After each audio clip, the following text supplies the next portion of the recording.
Yeah.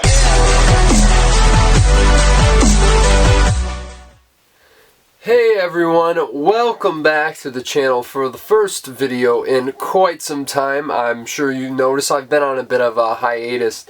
I haven't really been watching many new movies in the past couple weeks, so I've just been kind of unwinding, but I am here again today to give you my thoughts on the latest film from Richard Linklater, being Hitman, co-written by Linklater and Glen Powell, starring Powell, Adria, Arjona, Austin Emilio, and Retta. This follows undercover agent Gary Johnson, who does occasional work for the Austin Police Department as he tries to infiltrate people searching out hitman and entrapping them in situations in which they can be committed and prosecuted, until he meets this one woman who he may or may not think has a way out, tries to help her, and the ensuing romance that may blossom from that. Now, I will say I heard a lot about this at TIFF last year. I unfortunately didn't get the chance to check it out. I would have loved to see this at the festival, but to be upfront with you, if you haven't heard already on any of my videos I've done, Richard Linklater is probably one of my favorite filmmakers of all time. I think probably the greatest filmmaker from that independent realm, and I was really excited to see this because anytime he comes out with a movie, I'm going to want to watch it. I thought Apollo 10.5 was really good from a couple years ago, and a very interesting animated rotoscope film. And that's the thing I love about Linklater. He's always, working in different modes of filmmaking, and he can make something very mainstream, but also something very artful like that, or something like the Before trilogy, which I think is probably the greatest quote-unquote trilogy of all time if we just look at movies that stayed at 3 and ended there. Really, you don't get much better than that unless you count the first 3 Toy Story movies, which of course continued further. And Linklater is such a great storyteller, I think, first and foremost. In Hitman is certainly one of his most accessible movies, and I love how upfront this movie is in regards to how bullshit it is. Because a lot of this is fabricated. I mean, Gary Johnson, I heard, has since passed. There's even a tribute to him in the credits. But they even say, like, yeah, most of this is not true. And very loosely based on his experience as an undercover agent. So in that regard, I appreciate the film's honesty, because what we do get is a very fun, light-hearted romp, you could say, and it's just so much fun and entertaining to watch. Glen Powell and Adria Arjona on screen together are just absolutely electric.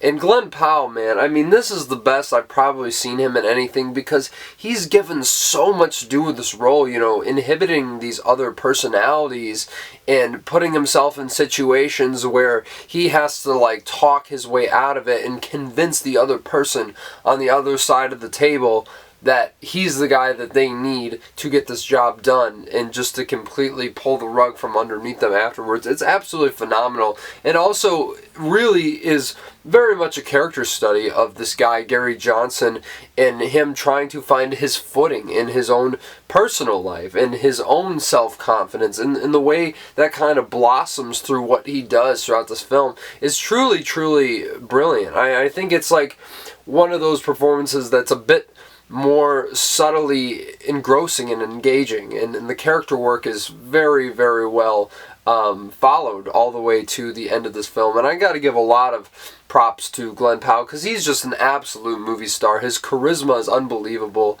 coupled with his unbelievably good looks. And I just think him and Adria Arjona play perfectly off each other. My goodness, what a find. She was just so damn sexy, first off.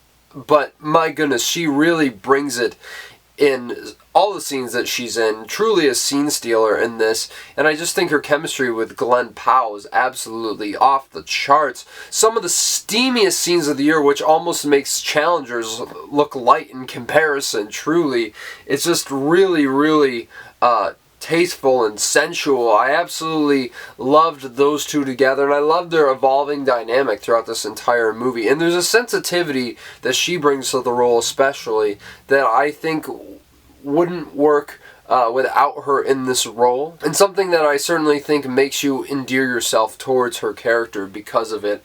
And so many standouts. I think everybody in this cast is great, but really one of the other scene stealers is Austin Emilio, who was also in Everybody Wants Some with Glen Powell, Richard Linklater, you know. And he is probably maybe the most interesting supporting player in this entire story, we'll say. And every time he's on screen, he just absolutely dominates. This is one of the best supporting comedic turns of the entire year, I would say. And I really don't see that changing at all. But really how the story comes together, how these plot threads kind of come to head in so many ways, and just the conflict that comes out of, you know, these two kind of getting together, and him kind of giving wild abandon to the professionalism that he is supposed to be a part of and representing, doing this job. It's really interesting. Of course, not very accurate to the real Gary Johnson, but sort of poses a what if, and I really love them exploring that, even though I think at times I could definitely see where the story is going, but it's so well written and the dialogue is so snappy, so witty.